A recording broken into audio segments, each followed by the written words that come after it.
Tesla shares lower after reporting a slight earnings and revenue miss in the second quarter. Tesla reported Q2 revenue of $22.5 billion compared to $22.64 billion estimated, which represented a 9% drop compared with the $25.05 billion reported a year ago. Tesla posted adjusted EPS of 40 cents versus 42, with operating income coming in at $923 million versus the $1.23 billion expected. The EV maker did announce its more affordable model was still slated for the second half of 2025 production.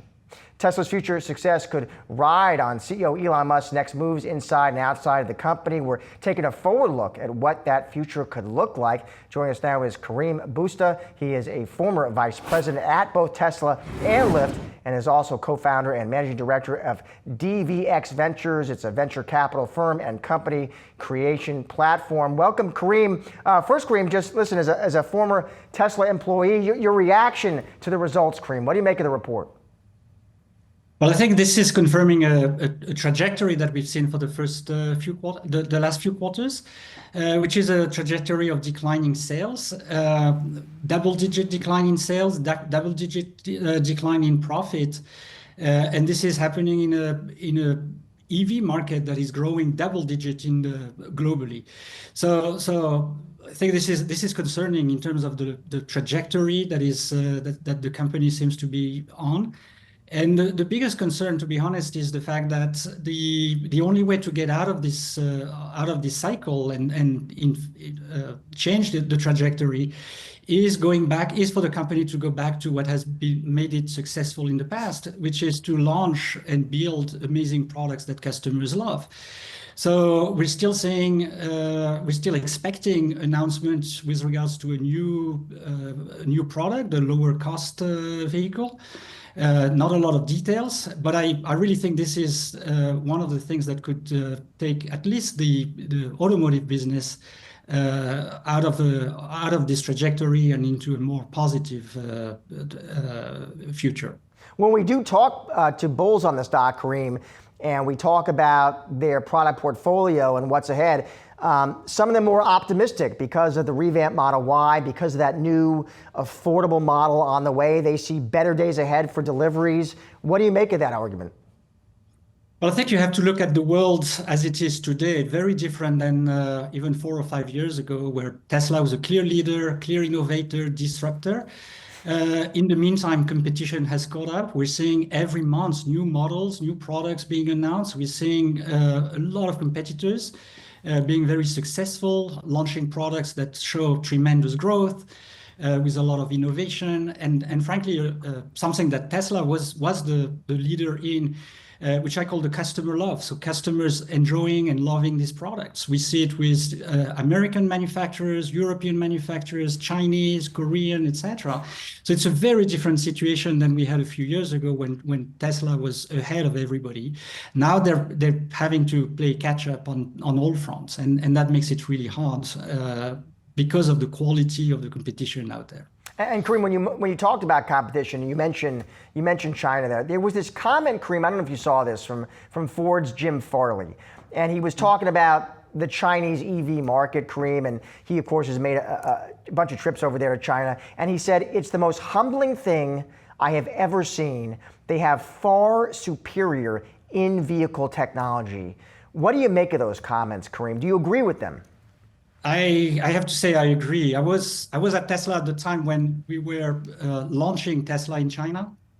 And at the time, the Chinese, it was exactly the opposite. Chinese were very humbled, and they were learning and observing and looking at this technology that was brought in by Tesla. And it's been very impressive, incredibly impressive to see how quickly they caught up on all aspects, the hardware, the software, the charging infrastructure, the battery technology, and also the manufacturing. So China now has an edge, has an advantage on all these things, including manufacturing. But the manufacturing advantage is not only anymore just because of the labor, it's also because of the technology, the automation, the robots they have implemented, and they continue innovating.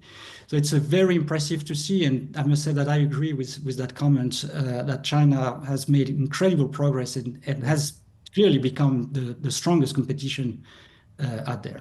Karim, I'll end here. We mentioned how you used to work at Tesla, and I think a lot of Tesla investors, their hope is, Karim, that Musk is now back full-time at Tesla, that he is, full-time focused and attentive to Tesla. Do you think that will be the case, Karim? It's hard for me to say if it's going to be the case. I'm no longer at the company, not looking at it on a day-to-day basis. But I think it is clearly the best thing that could happen to the company. Having Elon back at doing what he's proved over the time that he's so good at, creating amazing visions, strategies, focusing on products, developing products and solutions that customers love, combining innovation with true understanding of customers' expectation. These are all the things that the company needs at this time, whether it's for the core automotive business or for the new robotaxi business that the company is working on. Karim, great to have your perspective and your analysis. We appreciate it. Thank you. Thank you for having me. Well, Tesla reporting a slight earnings and revenue miss in the second quarter, but the EV maker providing an update to its highly anticipated, more affordable model. And Yahoo Finance's Praz Subramanian joins us now with the latest. Praz. Yeah, Josh, not much here. You mentioned that slight earnings and revenue miss, but we have some information on that cheaper, more affordable car. Tesla said, quote, "We continue to expand our vehicle offering, including first builds of our more affordable model in June, with volume production planned for the second half of 2025. So there again, we hear that the car is still coming in 2025, second half volume production. We'll see what that means. They verify that they've done the sort of, they've made the first builds or verification builds to see what the vehicle will kind of look like and how it'll kind of operate. And maybe we'll see something like that in the not too distant future. Well, I think there's a lot of questions there for the call, Josh, more about this vehicle, more about what are the latest plans of the robotaxi testing. We just saw a Bloomberg report that they are talking to Nevada officials about expanding testing there. So we'll see about that. Cybercab, they mentioned, will be still slated for production in 2026. Now, this is a vehicle without any pedals or wheels, and there's still a long way to go in terms of there's still U.S. regulations about you need to have a car that has pedals and wheels. So a lot to go, a lot to still happen there, but more coming, I think, on the call and what Musk is up to in his post sort of government days. I'm also interested to hear more how Musk talks about the end of EV tax credits and what that means. Does that mean things could be more volatile when it comes to deliveries in the next few quarters? What are you listening for there? Yeah, definitely more on the tax credits from both the, are we going to lose sort of the demand there because of the fact that you no longer receive that tax credit? It's also the loss of regulatory credits, right? How is that going to affect the bottom line? They mentioned that they foresee a little bit of a slight dip in regulatory credits in Q2. What's going to happen for the rest of the year, now that the BBB is now in play, the Trump's big beautiful bill. So yeah, I think there's definitely a double whammy there, right? From a regulatory point of view, both for the credits, but then also the tax credits for consumers. Thank you, Praz. Appreciate it. Thank you. All right, let's take a look at what's trending here after hours, checking in on shares of IBM, ServiceNow, and T-Mobile. IBM reporting a beat on second quarter revenue and earnings, while looking ahead, the company is raising its full-year outlook for free cash flow. IBM noting its generative AI book of business continues to accelerate and now stands at more than $7.5 billion. And then we got ServiceNow as well, topping earnings and revenue estimates for the second quarter. The company highlighting it's on track to hit its $1 billion annual contract value target by 2026, and says that the company is well positioned for the second half of the year. And be sure to tune in to Yahoo Finance Thursday for a conversation with ServiceNow CEO Bill McDermott. And then we also got shares of T-Mobile. They're jumping after the telecom topping analyst estimates for the second quarter. T-Mobile gained the most net new customers compared to its competitors. This comes as it leaned into its value messaging by releasing a 5-year price lock on phone plans in April. T-Mobile also announced it lifted its full year adjusted operating profit guidance. Mike Sievert, T-Mobile CEO, will join Yahoo Finance Thursday to break down the latest results. Stick around, much more as for trends still to come, including the latest results from Chipotle.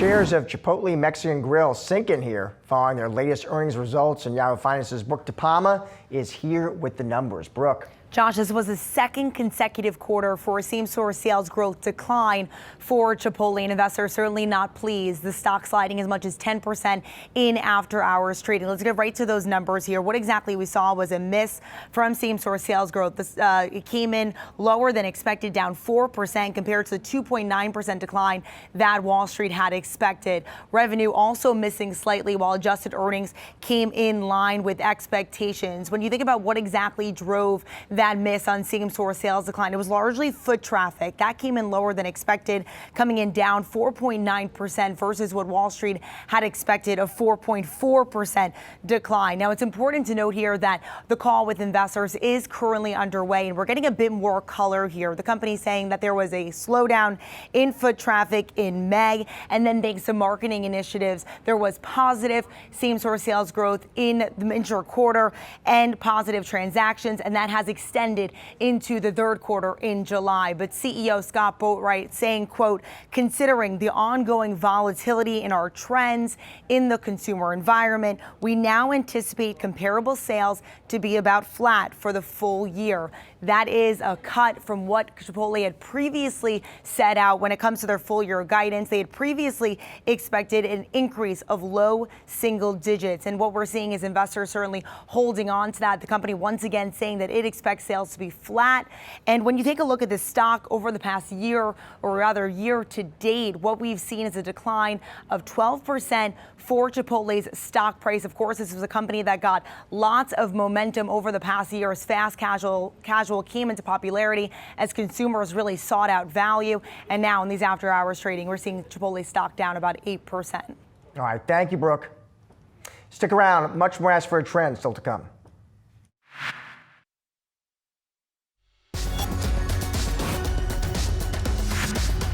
Time now for What to Watch, Thursday, July 24th. We're going to start off on the earnings front here. Earnings season raging on with some big names on Thursday. We got Honeywell, Keurig Dr. Pepper, and Intel. Now, Intel announced the results for the second quarter. That will be after the markets close. Analysts expecting a solid second quarter for Intel, but tariff-driven concerns, of course, loom for the rest of the year. Investors will be listening closely for any updates on the company's foundry business in the second half, especially progress on its new chip platform, Panther Lake. And checking in on the housing market, we're going to be getting new home sales data on Thursday. Economists forecasting sales to rise in June to 650,000 at an annualized pace, signaling that housing demand is picking up amid a challenging macro environment for home buyers. And sticking with housing, weekly mortgage rate data from Freddie Mac is coming out on Thursday. The current rate on that 30-year fix is 6.75%. Rates have risen 2 consecutive weeks going into Thursday's new numbers, adding to an already difficult housing market. Well, Tesla shares, they're lower here following their latest earnings miss, but how are shareholders feeling about all this? Post-earnings, we got Ross Gerber, Kawasaki Wealth and Investment Management CEO, joining me now. All right, Ross, so let's get your reaction as a shareholder. We got the stock down about edging lowered about 0.4% in the after hours. Of course, waiting for the call. As a shareholder, Ross, giving me the instant reaction and analysis. What do you make of this report?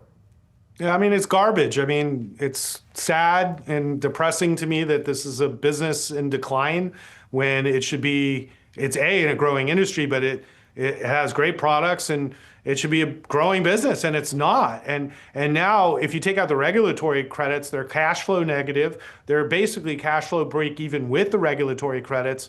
And the regulatory credits are going down every quarter, and they're going to be gone soon. And the prices are going up on the vehicles soon. So I'm just like, man, you know, this sucks. And you know, when you look at Cybertruck and Model S and X, sales are down 54%. For their high-end vehicles, and their newest vehicle, which was supposed to be like this great truck, which I actually like, but they don't do anything to sell. And so there's no doubt in my mind that if they don't rectify the fact that it doesn't matter how many products you come up with, if people don't want to buy them, it's a problem, and they just don't seem to want to address that issue. Now, bulls on this name, Ross, we've got financial analysts on. They got a buy on this one. You asked them to explain that outperform. In part, when I asked them about that core EV business and that, listen, it's EVs that are still driving the P&L here. That's right. They predict better days ahead, and they'll say, listen, look at that revamped Model Y and watch for, they say, that new affordable model on the way. It's better days ahead in 26 with those deliveries. What do you say to that argument? I think that there's no doubt in my mind that Tesla needs an affordable, low-cost, small vehicle for the emerging markets and the United States if they're going to be competitive globally. This should have happened before robo-taxi, and it didn't because Elon decided for it not to happen because it was more important for him to launch robo-taxi. But there's no doubt in my mind if sales are going to improve, it's going to have to come from a new model that's lower priced. And supposedly this is happening, but if it's just a small Model Y, I just don't think you add incremental sales. You're going to lose, you're going to cannibalize more of your business. So what I'm also concerned about is even if they came out with a golden car that flew, that people wouldn't buy it because it's Elon Musk's car. And until somebody wants to address that Elon's political, not just opinions, but his actual behavior in public is just super inappropriate and turns off basically everybody now. Like, at what point is anybody going to address the elephant in the room, which is Elon? And it's like, if he wants to fix the image of himself and Tesla, that will improve sales. And so maybe in a year things get better. But if he doesn't change the way he's acting, I don't see how anything gets better. Ross, talking about Musk, listen, there were investors, and we had them on the show, and analysts who were saying, listen, they weren't happy with his big move into politics, and they felt like, listen, he needs to get back to work full time. He needs to be focused on Tesla. Now it sounds like he is focused, he is committed. We have analysts on the street saying, listen, this is it, he's back. It's I think they use the word, it's wartime CEO now. As a shareholder, how do you feel about that? Is that is that a benefit? Is that an advantage to have a refocused Musk back in charge, back in the seat and back in charge of product? Well, if you go backwards, this is what I've been calling for some time, that the CEO of the company should actually work at the company. And the fact that he's back is great news for Tesla, for sure. And the fact he's in wartime mode, although that sounds great, it's actually because Tesla's in a crisis. And that's actually when Elon works the best. Sadly, it takes a horrible crisis to get the best out of Elon. And so maybe we'll get that this time. I don't know how many, rabbits he can pull out of a hat, but I wouldn't bet against Elon. And I certainly have never bet against Elon in my career and would never recommend you bet against Elon.